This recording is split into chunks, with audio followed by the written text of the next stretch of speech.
Hai sobat, gimana kabar kalian? Semoga disehatkan selalu dan banyak rezekinya, amin. Jangan lupa untuk berlangganan. Dengan Anda berlangganan, Anda menjadi orang pertama di channel ini yang memiliki hak istimewa. Pada kesempatan kali ini, Sabta Novel akan melanjutkan Tales of Herding Gods episode 336-340. Untuk melihat video selengkapnya, sahabat bisa kunjungi playlist yang telah Mimin sediakan. Yuk mari, kita berimajinasi bersama dan masuk ke alur ceritanya.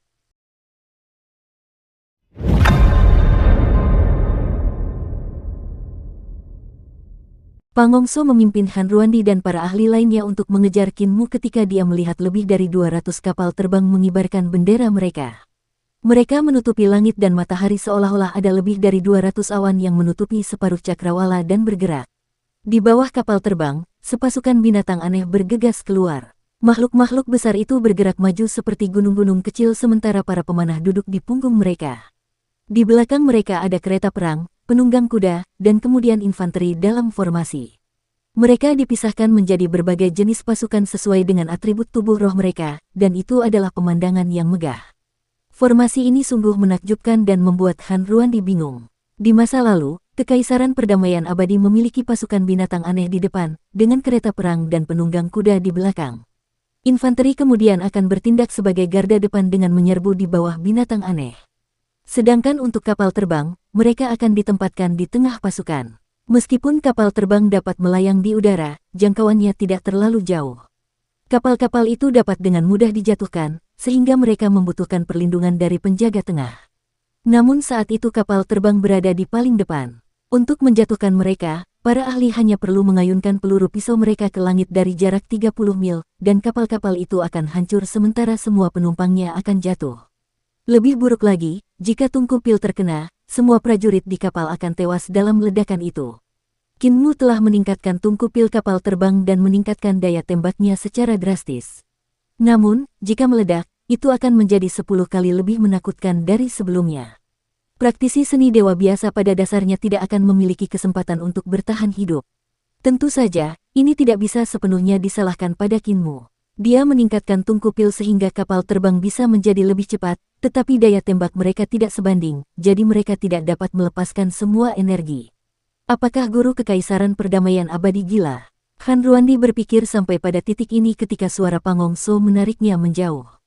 Ruandi, bunuh bocah Qin itu. Han Ruandi telanjang. Celananya telah ditarik turun oleh kripel. Pisau emas dan anak panahnya diambil, dan jubah rakun mewahnya juga hilang. Namun, sebagai pemimpin sebuah kerajaan, ia masih memiliki kultivasinya.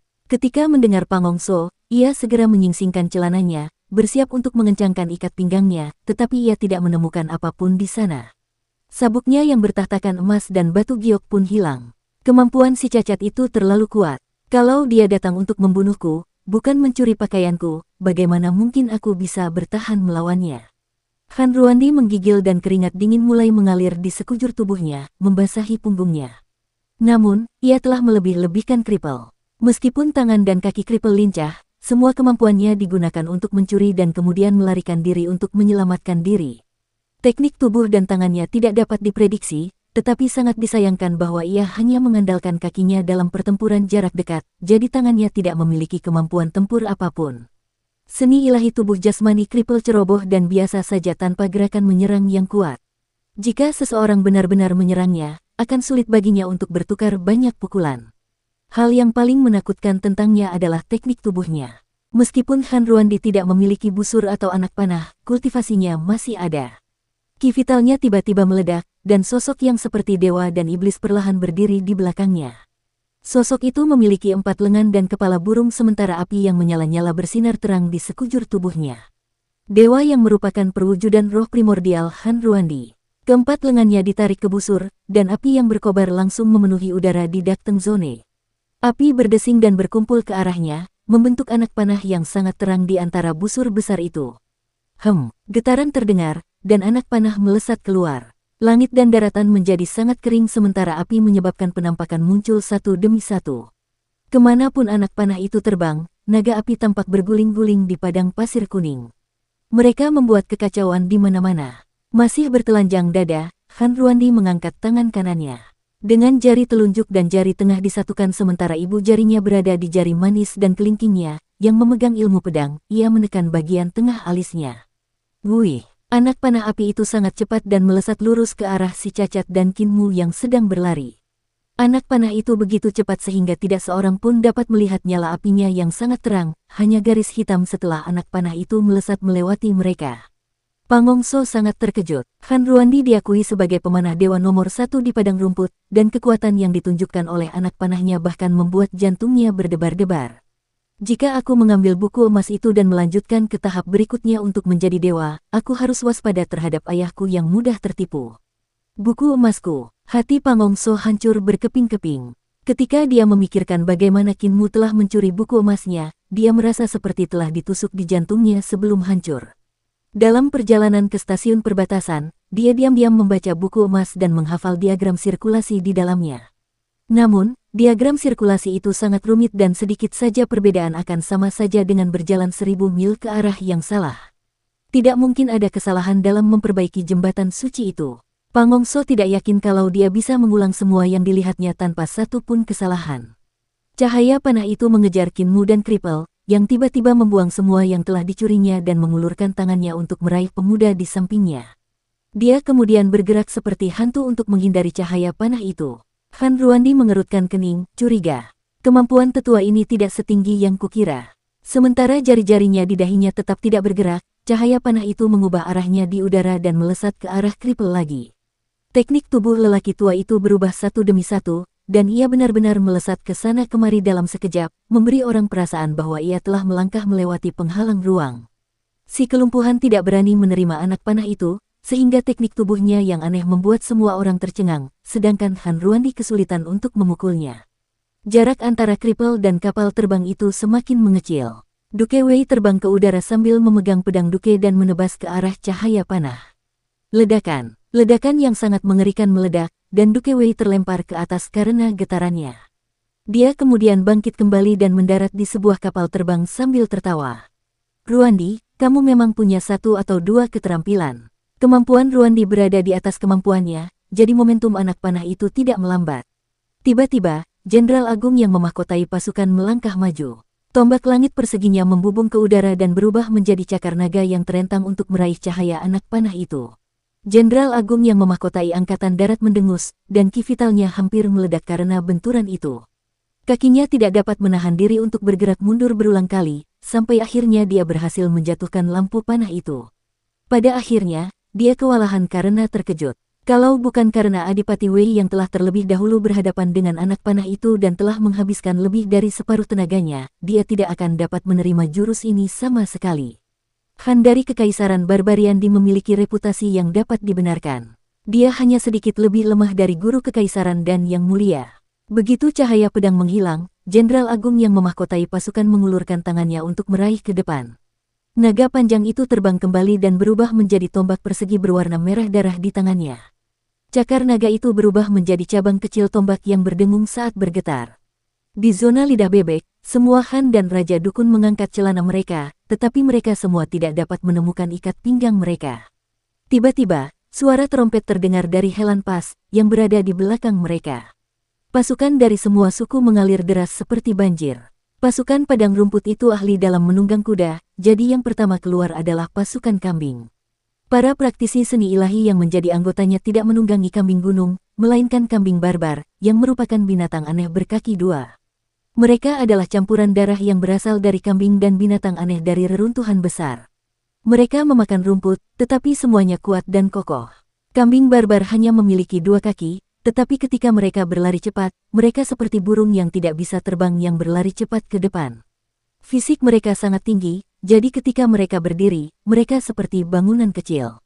Bagian terkuat dari kambing barbar adalah tanduknya yang melengkung menjadi spiral. Ketika binatang buas itu berlari cepat ke depan dengan kepala tertunduk, mereka seperti bajak yang melewati puluhan meter dan menghancurkan semua yang menghalangi jalan mereka. Sementara itu di udara terlihat pasukan berkuda padang rumput yang menunggangi serigala elang. Mereka adalah sejenis binatang buas karnivora yang memiliki tubuh serigala besar bersayap. Di punggung serigala terdapat pemanah dan ahli pisau terkuat di padang rumput. Itu karena pasukan padang rumput datang dan pergi seperti angin sehingga pasukan Kekaisaran Perdamaian Abadi tidak dapat memperoleh keuntungan apapun. Pada saat itu, pasukan semua suku di padang rumput bergegas maju dengan kekuatan yang mengguncang dunia, jumlah mereka jauh melebihi pasukan yang datang dari Kekaisaran Perdamaian Abadi. Han Ruandi dan yang lainnya mengencangkan celana mereka di pinggang dengan simpul mati. Han Ruandi tertawa terbahak-bahak. Memangnya kenapa kalau pencuri kecil mencuri harta dan pakaian kita? Kita hanya lelaki sejati saat kita bertarung di medan perang tanpa atasan, darah panas mengalir deras di pembuluh darah kita. Dendam kita semua adalah atas tanah dan ternak agar suku kita bisa hidup lebih baik. Meskipun padang rumputnya luas, tanah kita masih ada batasnya. Di sisi lain, Kekaisaran Perdamaian Abadi kaya dan makmur, mereka punya banyak wanita dan tanah. Mari kita bertarung sepuasnya di medan perang hari ini. Begitu kita menaklukkan lintasan Kingman, Kekaisaran Perdamaian Abadi akan menjadi tanah penggembalaan kita. Darah mengalir deras di pembuluh darah semua Han di medan perang. Mereka semua tertawa terbahak-bahak dengan tubuh bagian atas yang telanjang saat semangat kepahlawanan mereka meluap ke langit, membubarkan semua awan putih seolah-olah membersihkan langit. Kultivasi mereka tidak lemah, ada cukup banyak ahli alam surgawi dan alam hidup dan mati. Bahkan ada beberapa Han yang telah berkultivasi ke alam jembatan ilahi. Ki vital semua orang meledak, dan roh primordial mereka muncul. Semua jenis penampakan dewa dan iblis terbentuk di belakang mereka, semuanya tampak sangat kuat saat mereka menunggu pasukan mereka tiba. Begitu hal itu terjadi, semua orang menjalankan metode mereka sendiri. Beberapa berlari di darat sementara yang lain terbang ke udara untuk menghadapi armada Eternal Peace Empire. Pangong So ragu-ragu, tetapi dia tidak mengikuti mereka. Dia memanggil seorang Raja Dukun dan berkata dengan sungguh-sungguh, "Kawal aku kembali ke celah gunung." Raja Dukun itu menerima perintahnya, sedangkan Raja Dukun lainnya bergegas menuju armada Kekaisaran Perdamaian Abadi. Di atas kapal induk armada, Master Balai Pedang berdiri di haluan dengan pakaiannya berkibar tertiup angin. Yuyuan Cuyun berdiri di sampingnya, dan kedua jenderal itu melihat pasukan padang rumput yang semakin mendekat. "Jenderal, musuh telah memasuki jarak 160 mil. Seru pemberi sinyal yang sedang mengukur jarak dengan keras sambil berdiri di tiang tinggi sambil memegang erat tali. Ekspresi Sword Hall tetap tidak berubah saat dia berkata, "Teruslah maju, beritahu aku saat jaraknya 80 mil. Wajah Yuyuan Cuyun juga acuh tak acuh, tetapi ketika mendengar 80 mil, dia mengangkat alisnya sedikit. Pemandu sinyal melambaikan bendera dan memerintahkan kapal untuk terus maju. "Jenderal, musuh telah mencapai jarak 80 mil. Yuyuan Cuyun mengeluarkan peluru pedangnya dan memegangnya di tangannya dengan alis terangkat. Master Balai Pedang kemudian berkata, "Panggil aku saat sudah 40 mil." Yuyuan Cuyun sedikit mengernyit sambil menatap Master Balai Pedang, namun dia tidak mengatakan apapun. Suara gugup si pemberi sinyal segera terdengar lagi. Musuh telah mencapai jarak 40 mil. Yuyuan Cuyun menghela napas gemetar, dan cahaya di matanya mulai bersinar ke segala arah seperti matahari. Master Balai Pedang berkata, "Kirim perintah ke semua kapal untuk memanaskan meriam asal sejati, kita akan menembak sejauh 30 mil. Telapak tangan Yuyuan Cuyun berkeringat saat dia menggertakkan giginya sambil mendesis, Jenderal Jian benar-benar bisa menahan diri. Bahkan menunggu hingga 30 mil, itu adalah jangkauan musuh. Sang pemberi sinyal segera melambaikan benderanya untuk memimpin semua kapal. Baterai meriam langsung mengambil energi dari tungku pil dan menunggu aksi setelah mengumpulkan cukup energi untuk menyerang. Master Balai Pedang melihat pasukan padang rumput yang mengalir deras sambil menutupi cakrawala, para ahli alam surgawi dan alam hidup dan mati berada di garis depan. Dia kemudian menjelaskan dengan kecepatan yang tidak terlalu cepat atau terlalu lambat, perintah guru kekaisaran adalah untuk meratakan Helan Pas hingga rata dengan tanah dan tidak hanya mengalahkan musuh. Pada jarak 160 mil, musuh akan memiliki kesempatan untuk melarikan diri dengan pasukan utama yang masih utuh. Pada jarak 80 mil, 60% musuh akan dapat melarikan diri. Pada jarak 40 mil, hanya 30% musuh yang dapat melarikan diri, tetapi para jenderal utama masih akan berhasil melarikan diri. Pada jarak 30 mil, bahkan tingkat kelangsungan hidup para jenderal utama paling banyak hanya 30%. Yuyuan Cuyun menghela napas kagum. Guru Jian tetaplah Guru Jian. Cuyun baru bisa mencapai prestasi hari ini setelah belajar ilmu pedang darimu dulu. Lebih dari 200 kapal terbang tiba-tiba berbalik ke sisi mereka dengan suara berderit. Tubuh-tubuh besar itu langsung menjadi barikade di udara, dan meriam-meriam ditembakkan sekaligus. Seketika, beberapa ribu pilar cahaya tebal muncul di udara. Dalam satu pertarungan saja, banyak raja barbar, Han, dan Raja Dukun berubah menjadi saringan dan jatuh dari langit. Beberapa praktisi kuat alam hidup dan mati serta alam jembatan ilahi yang berada di belakang gelombang pertama tercengang. Sementara itu, Adipati Wei, Marsekal Agung, Jenderal Agung yang memahkotai tentara, dan Jenderal Agung Transformasi yang menghargai bergegas keluar untuk menyerang mereka. Di atas kapal induk, Master Balai Pedang melambaikan bendera secara langsung, dan meriam-meriam itu berubah arah dan mengarah ke tanah. Meriam-meriam itu seperti cahaya pedang yang menebas pasukan yang menyerbu ke depan. Sword Hall melambaikan benderanya dan membagi 200 kapal menjadi 2 armada, satu terbang tinggi di langit sementara yang lain melayang 300 meter dari tanah. Yuyuan Cuyun mengendalikan armada di atas untuk menyerang serigala terbang, sementara Sword Hall mengendalikan armada di bawah, membajak tanah di depan mereka saat mereka maju. Dengan sinar meriam yang menyapu medan perang, manusia dan kambing menjadi kacau dimanapun mereka lewat. Sementara itu di sisi lain, Kinmu dan Kripel kembali ke Kingman Pass untuk melihat kepala desa dan guru kekaisaran perdamaian abadi sedang minum teh dengan santai di menara kota. Mereka sama sekali tidak terpengaruh oleh situasi di luar. Jian Sansheng dapat menahan diri, dan pencapaiannya dalam keterampilan pedang juga luar biasa. Dengan medan perang seperti pedangnya, dia sudah dianggap sebagai seorang profesional. Guru kekaisaran perdamaian abadi menuangkan teh untuk kepala desa, yang sedang menunggunya mengangkat cangkir teh ke bibirnya ketika dia tiba-tiba teringat bahwa pria di hadapannya bukanlah seorang apoteker, jadi dia menggunakan ki vitalnya untuk mengangkat cangkir teh dan menyesapnya. Keterampilan pedangnya memiliki bayangan keterampilan pedangmu, tetapi yang aneh adalah keterampilan pedangnya juga memiliki bayangan keterampilan pedangku. Guru kekaisaran perdamaian abadi menggelengkan kepalanya. Saya belum pernah mengajarinya sebelumnya. Keduanya menoleh serentak untuk melihat Kinmu yang baru saja memasuki menara kota. Jika tidak ada di antara mereka yang mengajarkan ilmu pedangnya kepada Balai Pedang, maka itu pastilah Master Sekte Qin ini.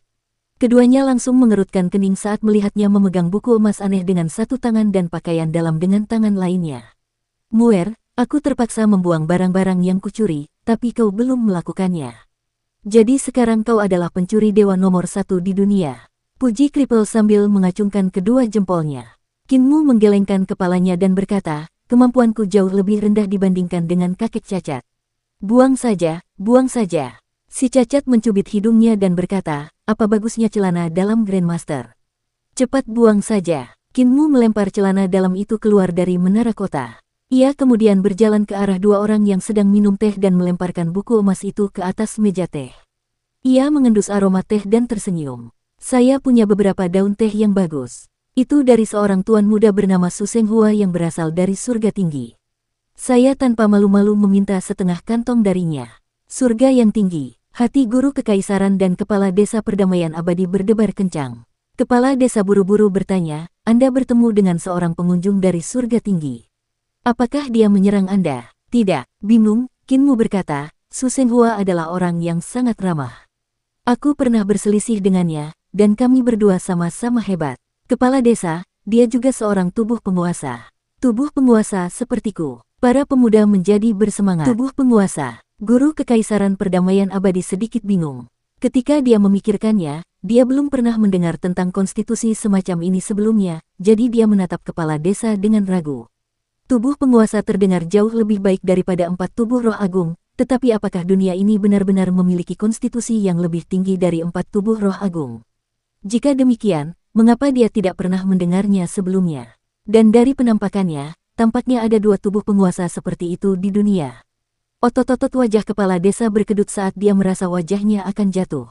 Wajahnya sering kendur sehingga tampak seperti menunggu saat untuk jatuh. Tubuh penguasa lagi. Muer bajingan ini benar-benar tidak bisa tenang. Ia tak kuasa menahan desahan sedih. Ia benar-benar sudah tua. Kebohongan kecil seperti ini bisa membuatnya khawatir dan membuat hatinya gemetar karena takut ketahuan. Namun, siapa yang bisa mengungkapnya? Sebagai kaisar manusia sebelumnya, dia hanya mengatakan kebohongan putih, jadi mengapa dia harus menyiksa dirinya sendiri dengan siksaan seperti itu? Mengapa dia selalu harus memikirkan cara menutupi kebohongannya? Sejak aku menyusun konstitusi tubuh penguasa ini, aku telah berbohong lebih banyak daripada yang kulakukan dalam 800 tahun terakhir. Kepala desa membangkitkan semangatnya dan menggelengkan kepalanya. Muer, tidak akan pernah ada tubuh penguasa yang kedua. Su Senghua ini jelas bukan tubuh penguasa. Kinmu kebingungan, begitu pula guru kekaisaran perdamaian abadi. Kripel mengepalkan tangannya dengan gembira. Sebagai satu-satunya yang tahu tentang keberadaan Overlord Body, kepala desa biasanya tidak akan membocorkannya kepada siapapun, tetapi dia akhirnya akan membocorkan beberapa rahasia. Wajah kepala desa tampak tenang ketika dia berkata dengan kecepatan yang tidak cepat maupun lambat, sepertinya kehendak surga adalah bahwa hanya akan ada satu tubuh penguasa di semua generasi sebelumnya. Yang lain tampak seperti tubuh penguasa semu, tetapi tidak pernah yang asli.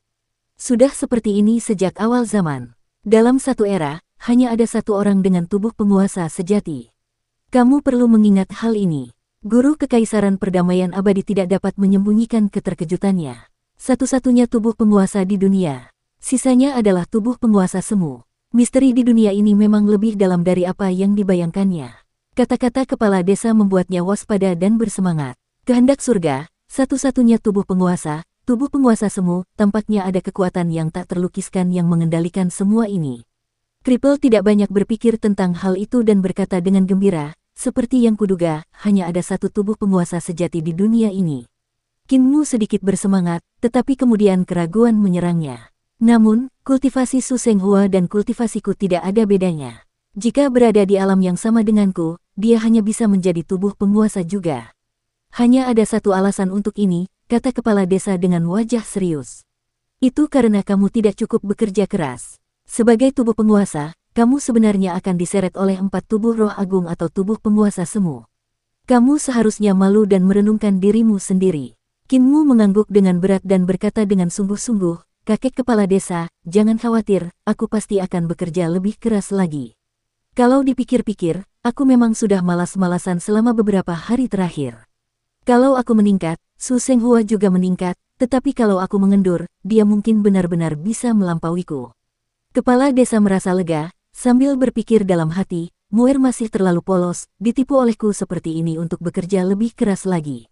Jika bocah ini dikalahkan oleh Su Senghua, dia pasti akan berpikir bahwa dia belum cukup bekerja keras, jadi lain kali aku akan punya lebih banyak alasan lagi. Tatapan mata guru Kekaisaran Perdamaian Abadi berkedip, dan dia bertanya dengan tulus, Saudara Dao, kamu mengatakan ada tubuh penguasa dan juga tubuh penguasa semu, jadi sepertinya ada hubungannya. Bisakah kamu menjelaskannya secara rinci? Mata kepala desa langsung membesar. Kinmu mudah ditipu, dan si cacat juga sama, karena dia hanya suka mencuri dan tidak tahu banyak tentang dunia persilatan. Namun, guru Kekaisaran Perdamaian Abadi adalah orang yang sama sekali berbeda. Antara tubuh penguasa dan tubuh penguasa semu adalah perebutan takdir, kata kepala desa dengan sungguh-sungguh. Hanya ada satu tubuh penguasa di dunia ini dan hanya ada satu, tetapi bisa ada banyak tubuh penguasa semu. Aku pernah mendengar sebuah legenda, yang menurutnya, jika tubuh penguasa semu membunuh tubuh penguasa, mereka dapat merebut takdirnya, menjadi tubuh penguasa sejati dari yang semu. Mengenai apakah itu benar, aku tidak tahu. Guru Kekaisaran Perdamaian Abadi berpikir keras sebelum mengangkat kepalanya dan berkata, perebutan nasib antara tubuh penguasa dan tubuh penguasa semu memang sangat mengganggu. Namun, bagaimana tubuh penguasa semu tahu lawannya adalah tubuh penguasa sejati? Jika mereka tidak tahu siapa tubuh penguasa itu, bagaimana mereka membunuhnya? Kepala desa sangat marah. Apakah bajingan ini sudah selesai atau belum? Bagaimana dia bisa mengarang cerita lebih jauh?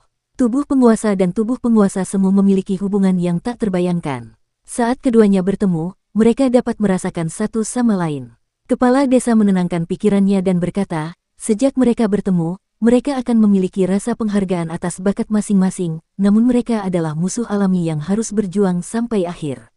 Ketika dia kehabisan ide tentang bagaimana melanjutkan dari sana, mata Kinmu tiba-tiba berbinar dan dia bertepuk tangan karena terkejut.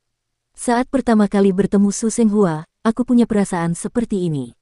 Tidak heran. Kami bertemu di sungai, ketika dia sedang duduk di perahu pesiar.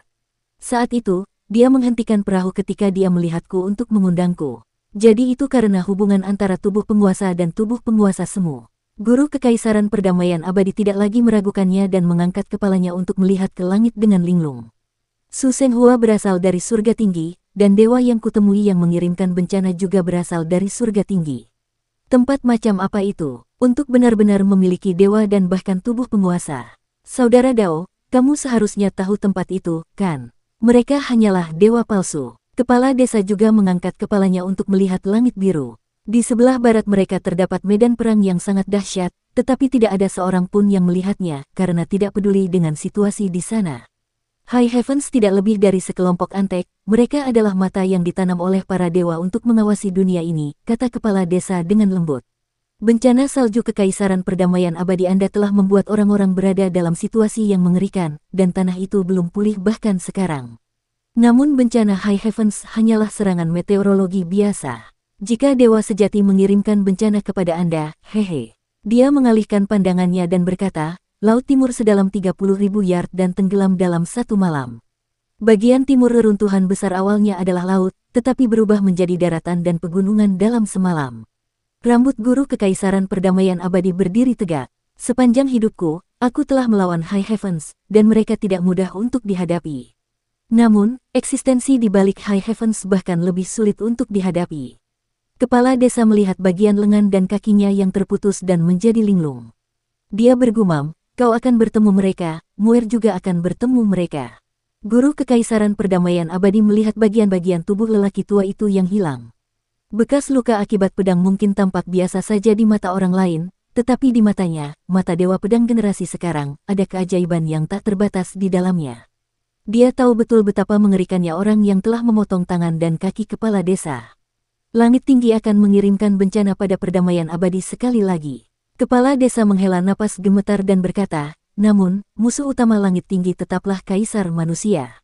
Aku bertarung dengan mereka selama beberapa ratus tahun, tetapi aku yang sekarang hanya memiliki sekitar 2-3 tahun lagi, tetapi ada juga kamu yang telah memahami jalur pedang, jadi sekarang kamu dapat bertarung dengan mereka. Di masa depan, akan ada Muir juga. Sekarang setelah aku keluar dari reruntuhan besar, akan ada pengunjung yang datang untuk menemuiku dalam beberapa hari ke depan. Aku akan melawan mereka sekali lagi. Dia mengatakannya dengan acuh tak acuh, tetapi ketiga pendengarnya dapat mendengar sedikit tekad dalam suaranya. Kaisar manusia tidak bisa mati di tempat tidur. Kepala desa tersenyum dan berkata dengan lembut, tempat tidur bukanlah tempat peristirahatanku. Guru kekaisaran perdamaian abadi mengangkat kepalanya sekali lagi dan berkata dengan lembut, ya Tuhan, suatu hari, pasukan kavaleri perdamaian abadiku akan menginjak-injak tempat itu. Tapi pertama-tama, kita akan menginjak-injak lintasan Helan itu. Dia berdiri dan berkata, semuanya, silakan pindah ke Helan Pass. Sebuah kereta berharga datang dan tiba di puncak kota. Kinmu menggendong kepala desa dan menempatkannya di kereta berharga itu sementara guru kerajaan perdamaian abadi mengemudikan kereta itu sambil tersenyum. Mari kita lanjutkan pembicaraan kita di Helan Pass. Si cacat mengambil buku emas di atas meja dan melemparkannya kembali ke Kinmu sambil berkata, buku Grandmaster, tidak tahu teknik berbahaya dan jahat apa yang tercatat di dalamnya. Kinmu menangkap buku emas itu dan menggelengkan kepalanya. Buku ini bukan milik Grandmaster, tapi buku dari keluarga Qin yang dia curi. Kripel mendengus. Muir, kamu jelas tidak cukup pekerja keras. Bagaimana mungkin kamu masih dirampok oleh bocah itu setelah mempelajari Heaven Pilfering Sun Switching Hand milikku? Lebih baik kamu tetap menjadi pencuri dewa nomor 2 di dunia. Aku bilang aku ingin menjadi nomor 2, kaulah yang ingin mendorongku maju. Kinmu membuka buku emas itu dan berkata dengan heran, Pangongso benar-benar membuka buku itu. Awalnya buku itu disegel. Benar sekali, kakek kepala desa, akhirnya aku bertemu ayahku. Pikiran kepala desa tiba-tiba menjadi kacau, dan dia berteriak, apakah kamu bertemu dengan pengunjung dari desa bebas? Kinmu meletakkan buku emas itu dengan sedikit kesedihan di wajahnya. Aku bertemu dengannya di kapal berharga di lembah hantu, tetapi dia telah menggunakan teknik terlarang dan menjadi manusia pohon. Dia menandatangani fakta hitungan bumi dengan penguasa Saturnus sehingga dia tidak bisa membuka matanya untuk melihatku. Dia mengajariku banyak hal, tetapi kami masih harus berpisah. Kinmu menatap kosong ke depan. Ia lalu menggelengkan kepala dan membuang semua pikiran yang berantakan. Ia menceritakan semua pertemuannya di lembah hantu dan dunia yudu kepada semua orang, membuat ketiga orang itu tercengang. Pertemuan aneh semacam ini menimbulkan kerinduan dalam diri mereka, tetapi bercampur dengan rasa takut. Banyaknya rahasia menakutkan yang tersembunyi di dalam kapal berharga itu membuat mereka tercengang. Guru kekaisaran perdamaian abadi sangat terguncang. Kinmu bukan hanya tubuh penguasa, dia bahkan memiliki ayah yang seperti dewa. Bagaimana orang-orang di desa Cerefri bisa menjadi dewa? Guru kekaisaran perdamaian abadi tiba-tiba teringat bahwa jembatan suci penduduk desa bebas telah terhubung dengan surga. Orang-orang di ibu kota Giok kecil telah memberitahunya sebelumnya bahwa jembatan suci semua orang di dunia ini telah rusak, kecuali orang-orang desa bebas yang jembatan sucinya terhubung ke surga. Bukankah ini berarti jembatan Dewa Kinmu juga akan menghubungkannya dengan surga? Dia menoleh ke arah Kinmu, tetapi pemuda itu tidak tahu apa yang sedang dipikirkannya. Dia malah mengambil buku emas itu lagi dan membukanya untuk melihatnya. Di depan mereka, armada kapal terbang telah menghancurkan semua yang ada di jalurnya dan hampir mencapai Helan Pass. Dakteng Zone dipenuhi dengan mayat praktisi seni ilahi barbarian di Empire yang terbunuh oleh True Origin Canons. Master Balai Pedang Jian Sansheng dan Jenderal Komando Pemandu Yuyuan Chuyu menggunakan kapal terbang sebagai pedang. Kedua ahli pedang itu mengendalikan kapal terbang untuk membantai pasukan padang rumput, dan setelah waktu yang dibutuhkan untuk membakar dupa, pasukan barbar itu hancur. Dengan keinginan mereka untuk bertarung yang dihancurkan oleh 14.000 meriam asal sejati, mereka melarikan diri kembali ke lintasan Helan seperti banjir. Yang terjadi setelahnya adalah pembantaian sepihak. Bahkan dengan para raja dukun dan berbagai han yang berusaha sekuat tenaga, mereka tidak dapat menghentikan gelombang pelarian yang kembali ke celah gunung. Kekaisaran Perdamaian Abadi mengemudikan kereta dengan sangat pelan. Waktunya dihitung sehingga saat Master Balai Pedang menaklukkan Helan Pass, kereta akan memasuki kota. Di dalamnya, Kinmu menatap halaman pertama buku emas itu dengan wajah serius. Tiba-tiba dia bangkit dan ki vital keluar dari ujung jarinya, berubah menjadi berbagai macam penggaris. Ada yang berbentuk lingkaran, persegi, segitiga, dan setengah lingkaran. Semuanya memiliki berbagai sudut dan sistem metrik untuk mengukur cetak biru di halaman pertama. Muer, apa yang sedang kamu lakukan? Tanya Kripel penasaran. Mengukur jembatan burung murai, kata Kinmu tanpa mengangkat kepalanya. Teknik dalam buku emas keluarga Kinku ini agak aneh. Jika aku ingin mengolahnya, aku perlu menghitung setiap sudut ki vital pada cetak biru ini dengan sempurna. Gambar ini mungkin. Apa itu? Tanya Kripel dengan bingung. Kinmu mengusap dagunya dan mencabuti rambut janggutnya sambil berkata, saya pikir teknik dalam buku ini merinci metode untuk menghubungkan jembatan ilahi. Si cacat tidak mendengar dengan jelas dan bertanya, jembatan apa? Jembatan ilahi. Kinmu terus mengukur sambil berkata, harta karun ilahi tidak seperti meridian dalam tubuh manusia, yang berada di sana sehingga seseorang dapat melakukan teknik hanya dengan satu pandangan. Harta karun ilahi adalah ruang kosong, jadi ketika ki vital perlu bergerak di sana, setiap milimeter memiliki dimensi yang berbeda. Jadi, saya perlu mengukur dimensi tertentu. Sulit untuk menentukan koordinat di ruang angkasa, dan kecerobohan apapun akan mengakibatkan kesalahan. Wajah si cacat tampak kosong saat dia menatap Kinmu yang sedang mengganti timbangan untuk melanjutkan mengukur gambar di buku emas. Kinmu mengeluarkan kuas dan kertas untuk menuliskan data pengukurannya. Tanpa mengangkat kepalanya, dia melanjutkan, jika ada kesalahan dalam dimensi, kesalahan terkecil pada digit Mohu tidak ada bedanya dengan kesalahan 1000 mil.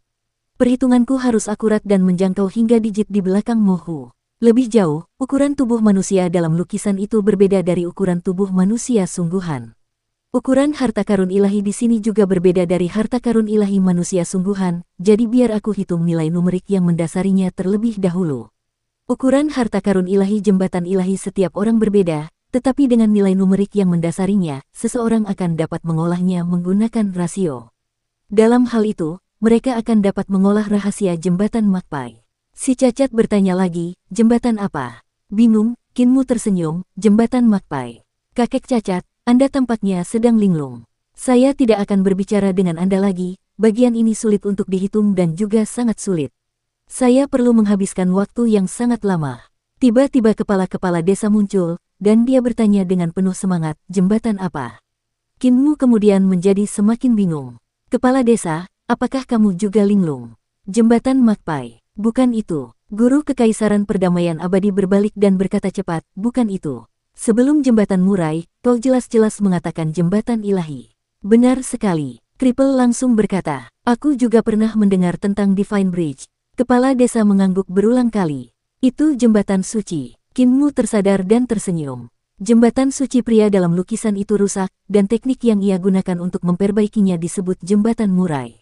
Saya baru saja menghitung penalaran matematika yang dibutuhkan dalam rahasia jembatan murai. Teknik ini sangat sulit untuk dikembangkan dan ada terlalu banyak hal yang perlu diukur di sini. Teknik yang digunakan untuk memperbaiki jembatan suci. Aura ketiga pria itu tiba-tiba meletus, dan kereta yang terbang di udara hancur berkeping-keping. Pecahan-pecahan yang pecah kemudian berubah menjadi bubuk karena getaran yang disebabkan oleh aura yang mengerikan itu.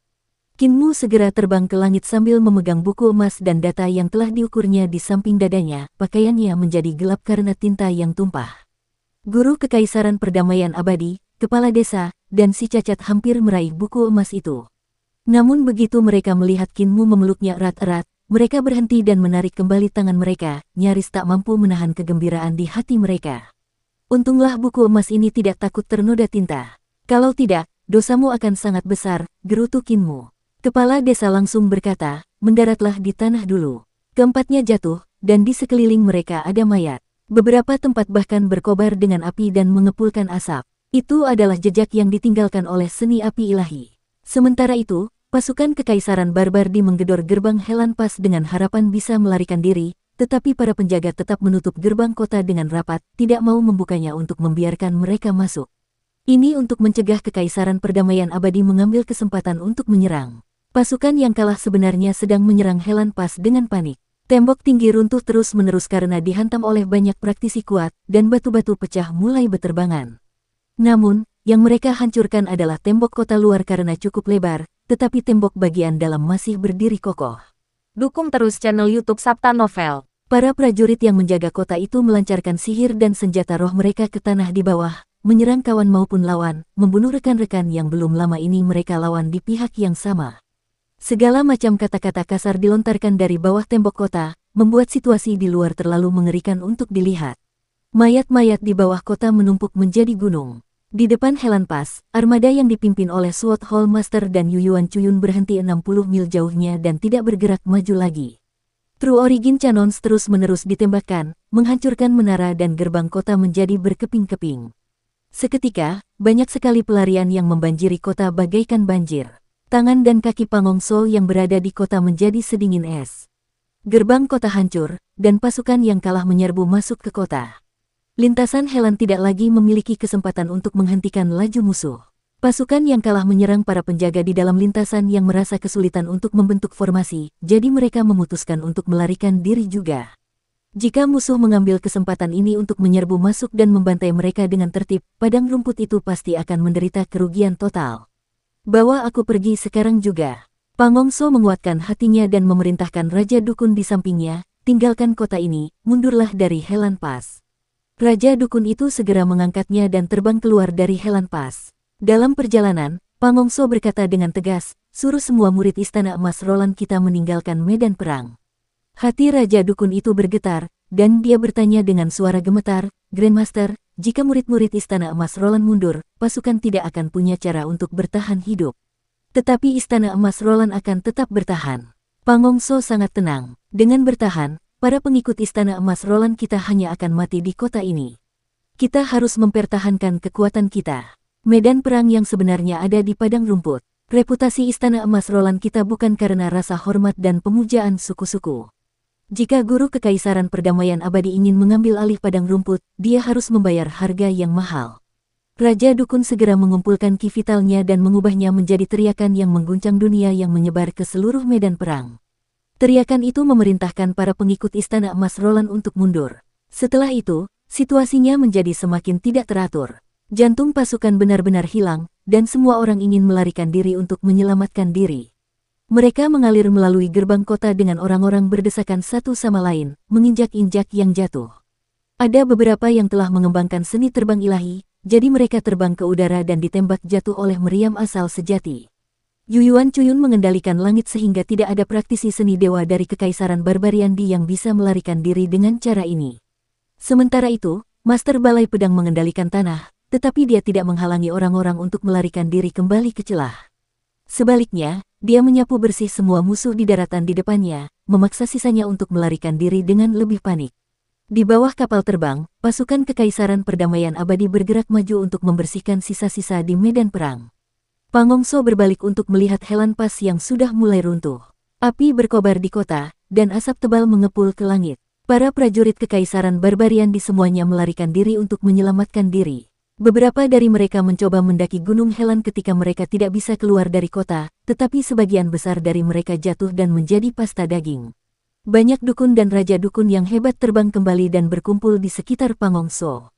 Ada ketakutan dan keputusasaan di wajah semua orang, tetapi Pangongso tetap tenang saat dia memberi instruksi, segera bubarkan dan racuni semua sumber air di padang rumput dengan racun dukun agar wabah itu menghancurkan tanah. Jika pasukan Kekaisaran Perdamaian Abadi berhasil masuk, mereka semua akan mati dengan menyedihkan. Grandmaster, hati semua dukun dan raja dukun yang hebat bergetar hebat, dan seorang raja dukun berkata sambil terisak, semua anggota suku di padang rumput juga akan diracuni sampai mati. Pangongso bersikap acuh tak acuh. Padang rumput itu cukup luas. Selama kita tidak meracuni semua kota besar, kita masih bisa menyelamatkan sebagian anggota suku. Tapi ada begitu banyak suku kecil nomaden. Pangongso tidak berekspresi. Mereka semua adalah orang-orang miskin dan rendahan. Bagi mereka untuk mati bersama para praktisi seni dewa dari Kekaisaran Perdamaian Abadi, itu sepadan. Segera bubarkan dan racuni airnya.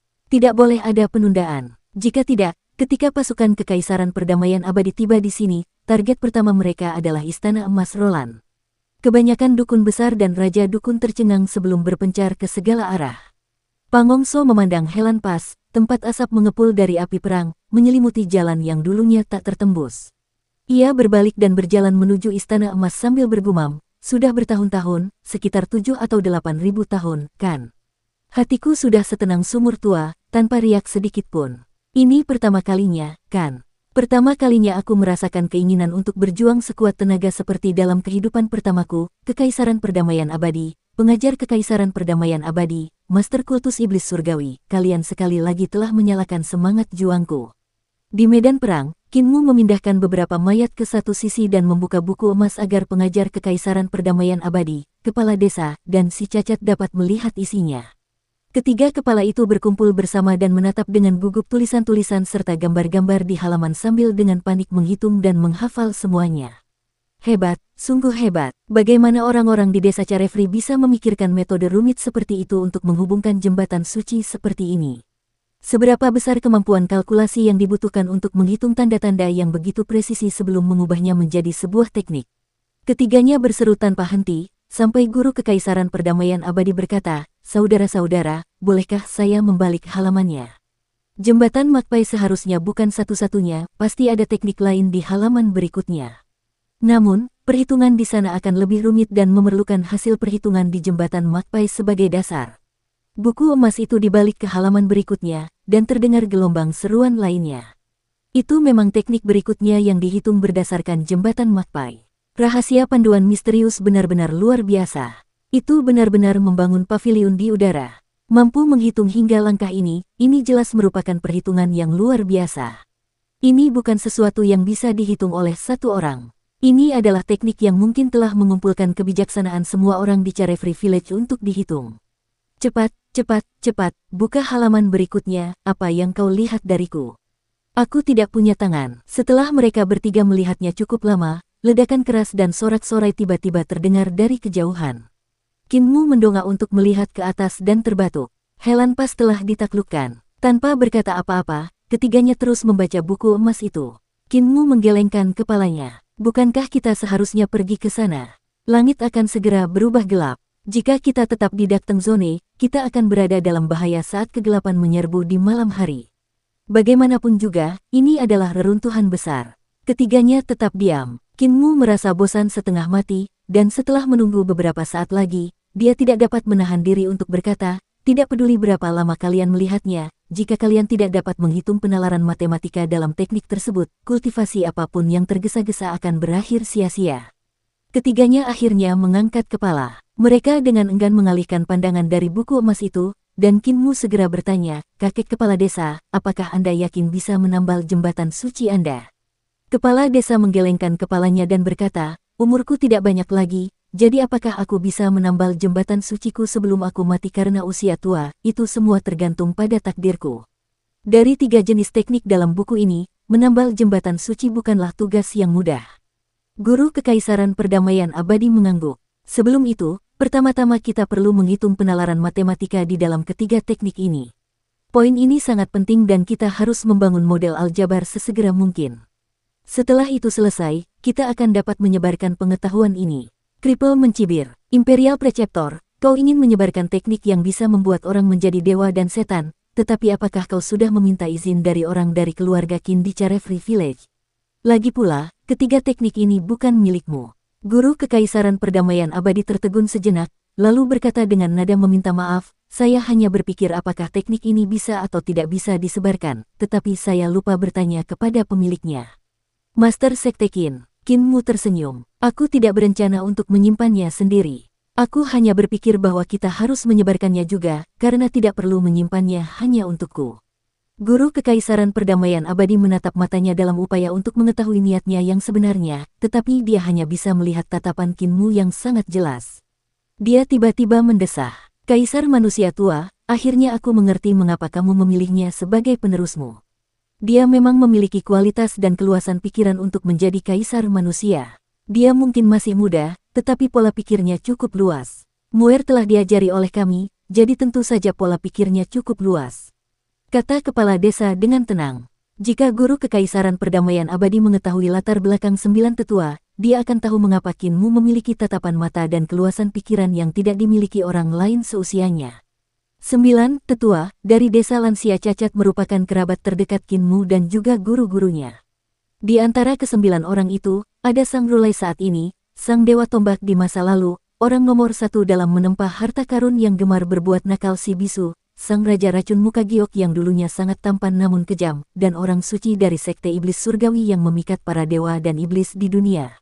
Ada pula si tuli yang diberi penghormatan sebagai santo seni oleh Guru Kekaisaran Perdamaian Abadi, si cacat yang tidak pernah terpeleset dan dapat lepas dari genggamannya meskipun kakinya terputus, dan si jagal yang dinobatkan sebagai pisau surga, mengacungkan pisaunya untuk bertarung dengan para dewa.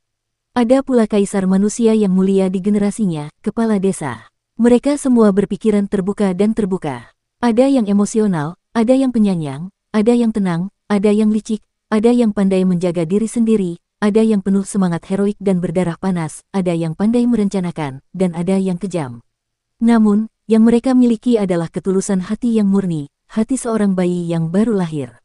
Berkat desa dan orang-orang seperti itulah Qin Mu telah ditempa menjadi pribadi seperti sekarang ini, pribadi yang bahkan dikagumi oleh orang suci yang muncul setiap 500 tahun sekali. Namun, Qin Mu tidak merasakan sesuatu yang istimewa tentang dirinya sendiri. Setelah keluar dari desa lansia cacat, dia tidak merasa dirinya sangat kuat. Lagi pula, karena dia adalah tubuh penguasa, wajar baginya untuk mendapatkan beberapa prestasi, jadi tidak perlu membuat keributan dari hal yang tidak penting. Namun, di mata orang lain, dia hanyalah monster. Tidak peduli apakah itu meracuni atau menyelamatkan orang, atau bahkan menempa, mencuri, melukis, dan kaligrafi, dia adalah salah satu profesional di dunia ini. Hanya saja kecakapan bertarung Qin Mu tidak menarik perhatian orang lain. Ia telah berkultivasi dengan tekun untuk meningkatkan kemampuannya, tetapi hal ini tidak begitu menarik perhatian di Eternal Peace yang bintang-bintangnya bersinar terang. Namun bahkan kecakapan pertempuran yang paling biasa-biasa saja ini dapat menyebabkan Pangong So menderita berulang kali setelah mengalahkan rekan-rekannya. Qin Mu tidak memiliki prestasi tinggi dalam aljabar ketika ia meninggalkan desa lansia cacat, tetapi ia telah meningkat pesat setelahnya. Bahkan orang-orang dari Sekte Dao mungkin tidak memahami kanon komputasi misteri tertinggi sebaik dirinya. Meskipun Qin Mu bukan orang dari Sekte Dao, ia telah mempelajari kanon komputasi misteri tertinggi secara menyeluruh. Dia terlambat memulai, tetapi dia mencapai akhir lebih dulu. Tidak banyak orang yang bisa melampauinya dalam aljabar di dunia ini. Semakin Guru Kekaisaran berhubungan dengannya, semakin ia merasa bahwa pemuda ini luar biasa. Jika kita ingin mengubah konten dalam buku emas menjadi model aljabar, kita memerlukan orang yang ahli dalam aljabar untuk membantu. Qin Mu menyingkirkan buku emas itu dan melanjutkan, teknik pertama ini, rahasia jembatan Magpie, aku bisa menyelesaikan pengukuran dalam waktu 1 bulan dan membuat model aljabar. Namun, teknik kedua, rahasia panduan misterius, dan teknik ketiga, rahasia penyeberangan ilahi, memiliki terlalu banyak hal yang perlu dihitung. Jika hanya aku yang memilahnya, aku mungkin akan membutuhkan waktu 1 tahun. Itu terlalu lama. Guru Kekaisaran Perdamaian Abadi, kepala desa, dan si cacat menunjukkan ekspresi muram. Untuk membangun mode aljabar, mereka perlu mengukur setiap sudut dalam ruang buku emas, menggunakan angka untuk merekonstruksi koordinat ketiga teknik di ruang angkasa. Hal ini sangat penting. Setelah memiliki model aljabar, menggunakan rasio jembatan ilahi dalam buku emas pada jembatan ilahi milik seseorang untuk pengukuran, seseorang dapat menghitung koordinat dan menentukan cara mengedarkan teknik dalam khazanah ilahi milik mereka sendiri. Baru setelah itu seseorang dapat mempelajari rahasia jembatan Magpie dan membangun jembatan Magpie. Setelah jembatan ilahi itu ditambal dan diperpanjang, langkah berikutnya dapat diambil, yaitu rahasia pemandu misterius, menyempurnakan jembatan pemandu misterius dari surga di sisi lain. Setelah rahasia pemandu misterius dikultivasikan, mereka kemudian dapat mempelajari rahasia penyeberangan ilahi. Jika terjadi kesalahan dalam perhitungan jembatan Magpie, jembatan pemandu misterius, dan jembatan penyeberangan ilahi, maka mereka tidak akan dapat mencocokkan satu sama lain. Semua usaha akan sia-sia, dan semua yang dilakukan hingga saat itu akan sia-sia. Di Sekte Dao, orang yang memiliki aljabar terbaik adalah Master Dao tua. Namun, dia pensiun dan entah pergi kemana. Orang berikutnya adalah Master Dao saat ini, yang sebelum Dao Zi Lin Xuan. Qin Mu terus mengukur sambil berkata, pencapaiannya dalam aljabar sangat tinggi. Aku pernah melihatnya menggunakan pedang Dao sebelumnya, aljabarnya sangat kuat. Kepala guru Kekaisaran Perdamaian Abadi mulai sakit saat dia berkata perlahan, Sekte Dao dan Kekaisaran Perdamaian Abadi tidak memiliki hubungan yang baik, tetapi kita perlu mengundang mereka. Selain buku emas, kita juga membutuhkannya untuk meriam ilahi Sun Sot. Senjata itu sangat penting dan kita pasti harus membuatnya. Dengan tenaga Sekte Dao saja, itu tidak akan cukup untuk menyelesaikan dua hal ini, jadi aku masih harus pergi ke ibu kota Giok kecil juga. Namun, dia melihat ke arah padang rumput dan kepalanya terasa semakin sakit. Sekarang Kekaisaran Barbarian telah dikalahkan, inilah saat terbaik untuk menaklukkan padang rumput. Dia pasti tidak bisa melepaskan kesempatan ini. Mengundang Sekte Dao, menuju ibu kota Little Jade, mengirim pasukan ke padang rumput untuk menggulingkan istana emas Roland, semua hal ini sangat penting namun dia tidak mengetahui teknik cloning. Sementara itu di utara, Wolf Store Country masih menyerang Eternal Peace. Dengan begitu banyak hal yang harus ditangani sekaligus, kepala Imperial Preceptor hampir meledak.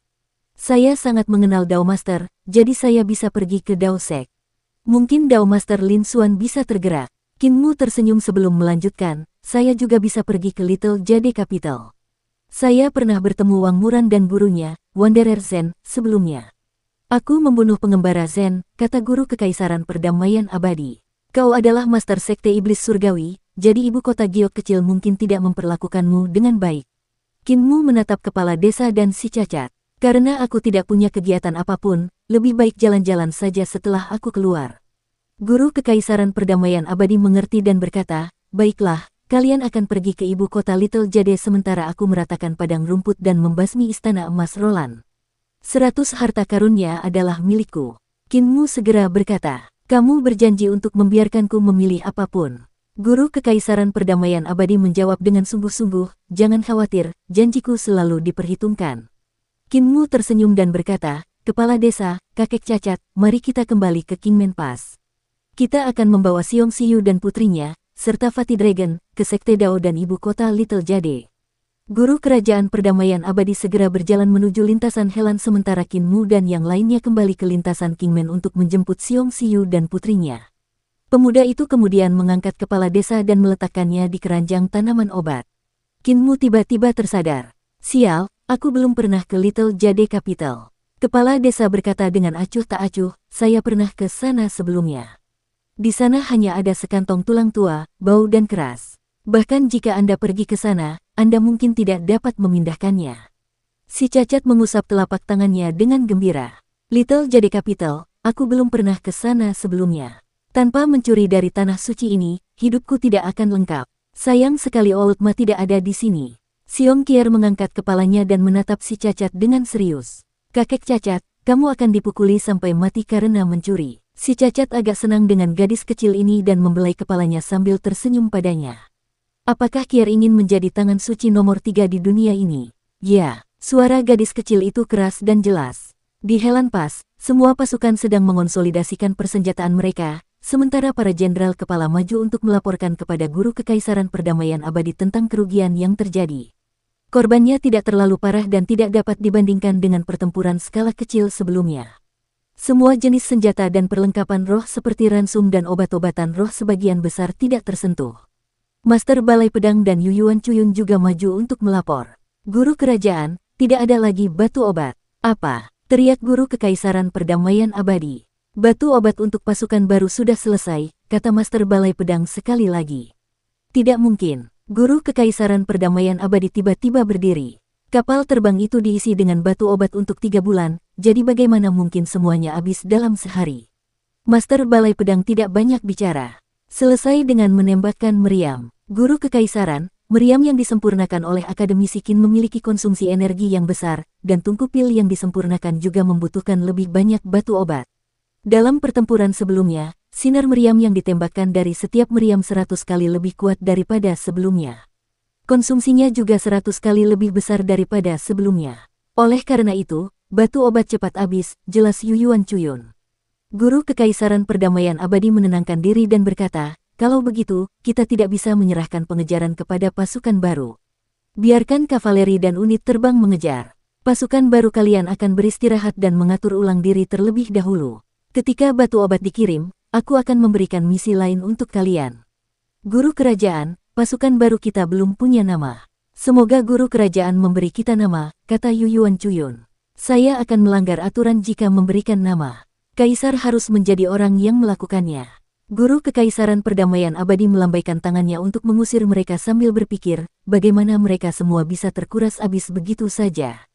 Hal-hal yang ditingkatkan oleh Master Sekte Qin tampaknya tidak memperhitungkan modal yang diperoleh dengan susah payah, mengumpulkan energi dengan segala cara. Seolah-olah dia takut daya tembaknya tidak akan cukup. Tepat pada saat itu, seorang utusan dari unit terbang datang untuk melapor. Dengan suara mendesing, seekor burung berkepala 9 mendarat di tanah dan jatuh ke depan, berubah menjadi seorang praktisi seni ilahi. Sambil berlutut dengan satu lutut, dia berkata, Guru Kekaisaran Perdamaian Abadi, Jenderal Bian meminta tabib ilahi Qin untuk menuju ke garis depan. Hati Guru Kekaisaran Perdamaian Abadi sedikit tergerak. Semua pasukan saat ini sedang beristirahat dan mengatur ulang, hanya Jenderal Bian yang memimpin pasukan King Menpas untuk mengejar musuh.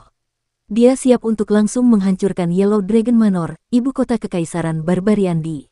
Bian Zhengyun menjaga King Menpas sepanjang tahun dan sangat mengenal padang rumput.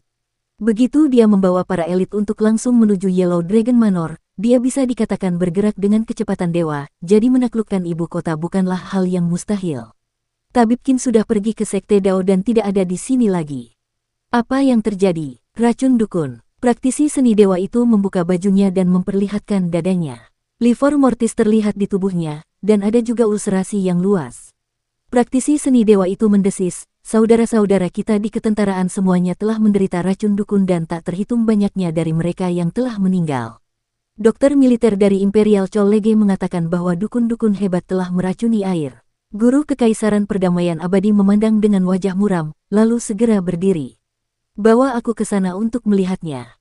Para praktisi seni ilahi mengolah seni ilahi tubuh jasmani dan ingin berubah kembali menjadi burung berkepala 9 ketika Guru Kekaisaran Perdamaian Abadi mengedarkan kekuatan sihirnya untuk menahannya di tempat, membuat tubuhnya melayang di udara bersamanya.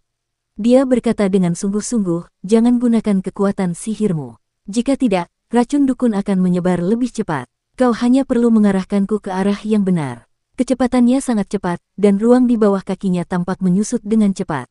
Setelah waktu yang dibutuhkan untuk membakar dupa, Guru Kekaisaran Perdamaian Abadi telah melintasi 1000 mil, mengejar pasukan Bian Zhengyun. Sebelum Guru Kekaisaran Perdamaian Abadi turun dari langit, dia tercengang. Di sekeliling, ada mayat manusia dan ternak di seluruh padang rumput, dan mereka bukan hanya dari pasukan Perdamaian Abadi yang dipimpin oleh Bian Zhengyun. Sebagian besar mayat adalah para penggembala dan ternak yang telah tinggal di sana selama beberapa generasi. Kecepatan pembusukan mayat sungguh tak tertandingi. Ada banyak lalat di langit, mengitari mayat-mayat yang tak terhitung jumlahnya, tetapi tidak ada satupun yang berani mendarat. Siapapun yang berani mendarat akan mati. Sudut mata Guru Kekaisaran Perdamaian Abadi berkedut. Tiba-tiba, praktisi seni ilahi di belakangnya mendengus dan memuntahkan darah segar serta isi perutnya. Dia meninggal secara tidak wajar, dan mayatnya jatuh dari langit. Hati Guru Kekaisaran Perdamaian Abadi menjadi semakin berat. Bahkan jika Qinmu, tabib suci ini, datang ke sini, itu akan sia-sia.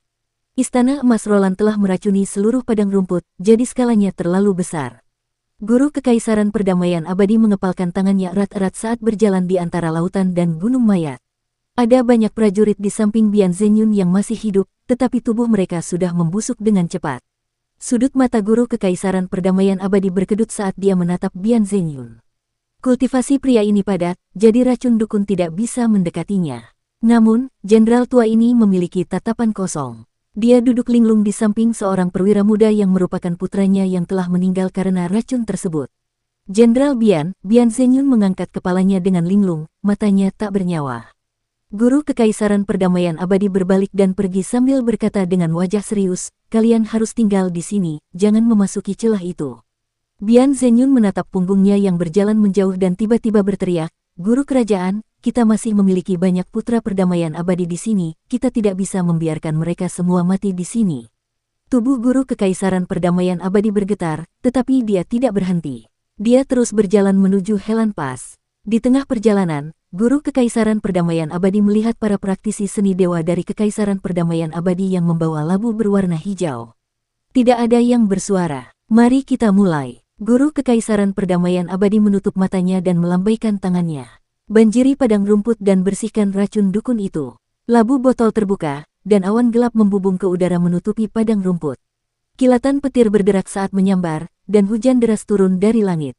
Sekitar 10 hari kemudian, hujan berangsur-angsur berhenti. Saat itu, padang rumput telah menjadi kerajaan air. Guru Kekaisaran Perdamaian Abadi memasukinya sekali lagi dan melihat banyak sekali orang dan ternak yang telah tenggelam. Ia menemukan pasukan King Menpas yang hanya tersisa Bian Zenyun. Semua yang lain telah tewas. Jenderal Bian, mari kita kembali ke celah gunung, kata Guru Kekaisaran Perdamaian Abadi dengan lembut. Bian Zenyun menatapnya dengan linglung dan berkata dengan suara serak, aku telah membawa mereka keluar, tetapi aku tidak dapat membawa mereka kembali. Aku malu menghadapi mereka, Guru Kekaisaran, bawa mayat kami kembali ke Kekaisaran, aku malu menghadapi kalian. Guru Kekaisaran Perdamaian Abadi membuka mulutnya untuk berbicara, tetapi Bian Zenyun menghunus pedangnya untuk memenggal kepalanya sendiri. Dengan kedua tangannya, ia meletakkan kepalanya di depannya. Guru Kekaisaran Perdamaian Abadi mengambil kepala yang dipenuhi rambut putih itu sementara mayat Bian Zenyun terjatuh ke tanah. Guru Kerajaan Kedamaian Abadi menyingkirkan kepala Bian Zenyun dengan benar sambil melihat mayat-mayat di lantai, hatinya bergetar. Ia melihat bahwa Bian Zenyun telah meletakkan mayat-mayat prajurit lintasan Kingman dengan tertib selama 10 hari hujan lebat. Jenderal tua itu pasti telah menerjang badai untuk meletakkan mayat-mayat prajuritnya bersama-sama. Bahkan ada sebuah plakat kayu di samping setiap mayat. Di plakat itu tertulis nama-nama korban yang gugur. Guru Kekaisaran Perdamaian Abadi melangkah maju, mayat-mayat prajurit lintasan Kingman berada di kedua sisinya. Di setiap mayat, ada papan kayu, dan masing-masing memiliki nama yang tertulis di atasnya. Bian Zenyun dapat mengenali setiap prajurit di bawahnya, mampu menyebutkan nama mereka satu persatu. Anda seorang jenderal yang berkualifikasi. Guru Kekaisaran Perdamaian Abadi berhenti, tidak lagi melangkah maju. Dia berbalik, dan gaunnya berkibar saat mayat-mayat yang tak terhitung jumlahnya terbang, mengikutinya kembali ke perdamaian abadi. Kembali ke negara asal, keluarga para prajurit masih merindukan kepulangan mereka. Sebagian dari mereka yang gugur adalah anak laki-laki yang masih kecil, sebagian lagi adalah ayah yang sudah tua, sebagian lagi adalah suami yang ikut berperang, dan ada pula yang merupakan anak perempuan, istri, dan ibu yang masih memiliki orang-orang yang menunggu mereka di rumah. Dia ingin mengirim mereka pulang. Istana Emas Roland. Guru Kekaisaran memandang ke arah timur sebelum memalingkan kepalanya dan berjalan kembali ke kedamaian abadi. Malam pun tiba, dan dunia lain tumpang tindih dengan dunia ini. Sebuah perahu kuno dengan lampu-lampu hantu berlayar, dan para tetua muncul di bawah banyak titik cahaya, melipat manusia kertas dan perahu kertas. Jiwa-jiwa di medan perang diam-diam menaiki perahu, tanpa seorang pun bersuara. Guru Kekaisaran Perdamaian Abadi lewat di sisi mereka, tidak mengganggu utusan Yudu. Para pahlawan yang gugur dalam pertempuran dan para penggembala padang rumput yang gugur karena racun akan dipandu ke Yudu yang misterius. Tidak seorang pun tahu siapa saja yang menerima mereka. Sementara itu, Kinmu mendaki Gunung Kunlun Jade Void. Tempat ini dikenal sebagai Jade Void Paradise dan tidak tampak seperti dunia nyata. Kemanapun orang memandang, ada perasaan seperti tanah suci yang abadi. Bahkan bencana salju besar yang menyelimuti Eternal Peace Empire tidak memengaruhi tempat ini sedikit pun. Berbeda dengan Gunung Meru milik biara petir agung, yang terletak tinggi di puncaknya dan memiliki puluhan ribu biara. Hasilnya adalah pemandangan yang memukau yang dapat dilihat orang dari jauh. Hati mereka akan bergetar karena luasnya ajaran Buddha. Jade Void Paradise terletak di antara dua gunung dan tersembunyi di kedalaman. Jika seseorang ingin pergi ke sana, mereka harus melewati ribuan gunung dan sungai dan bahkan mereka mungkin tidak dapat menemukan tanah suci ini. Sekte Dao memiliki orang-orang yang berkultivasi dengan baik dan tidak suka orang lain mengganggu kedamaian mereka. Para penganut Tao ini jarang pergi keluar. Naga Kilin datang ke kaki gunung. Tidak ada binatang aneh yang menjaga gerbang gunung Jade Void, hanya sebuah gubuk jerami yang di dalamnya tinggal seorang Taois tua. Ketika kelompok itu mendekati tempat itu, dia sedang memasak makanannya. Kinmu melompat turun dari naga Kilin dan menyapa Taois tua itu.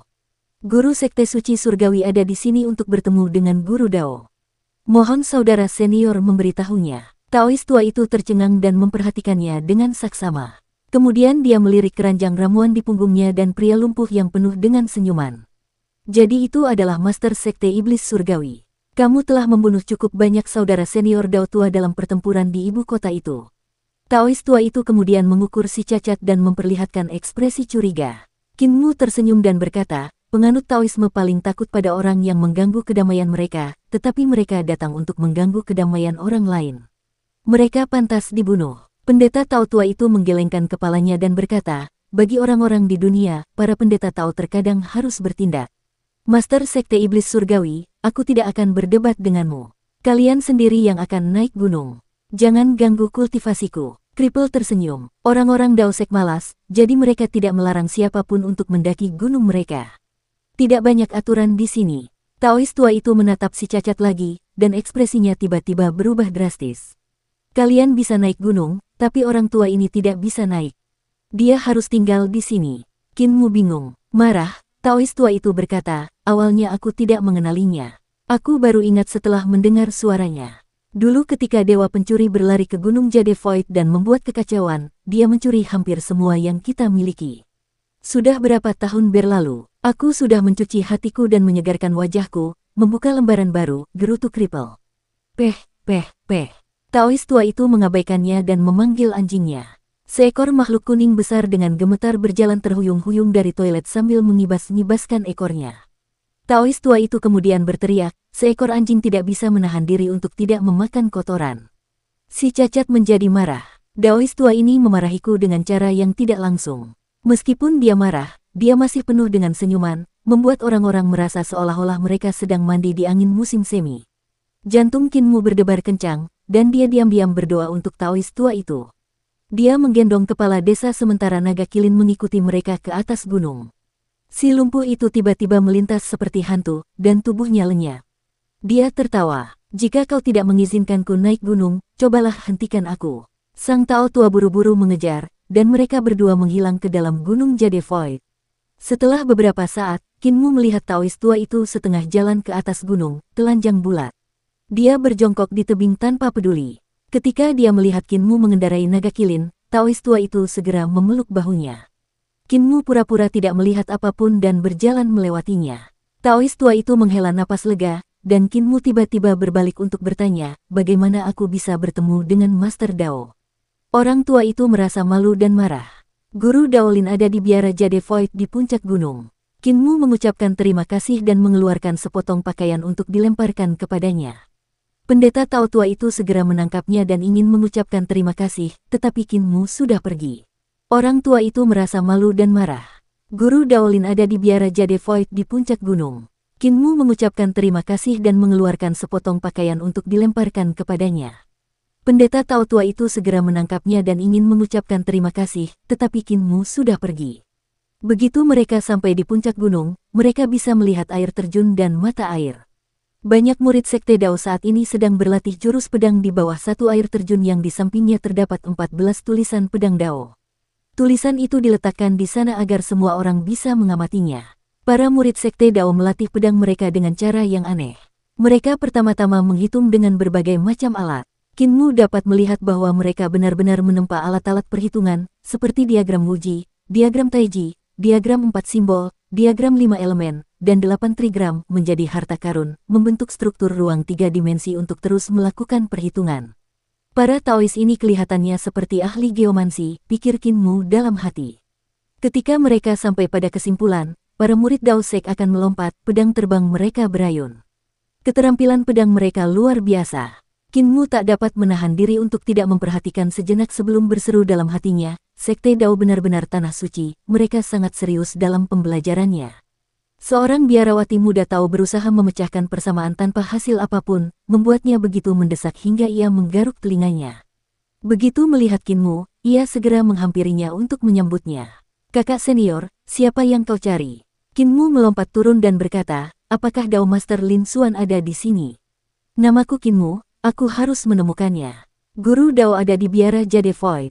Dia baru saja kembali dari Little Jade Capital 2 hari yang lalu, kata biarawati muda Daois itu sambil menunjuk ke sebuah biara Daois di sampingnya. Kinmu melihat alat hitungnya dan mengulurkan jarinya untuk mengetuk 2 kali pada pelat 8 trigramnya sambil tersenyum.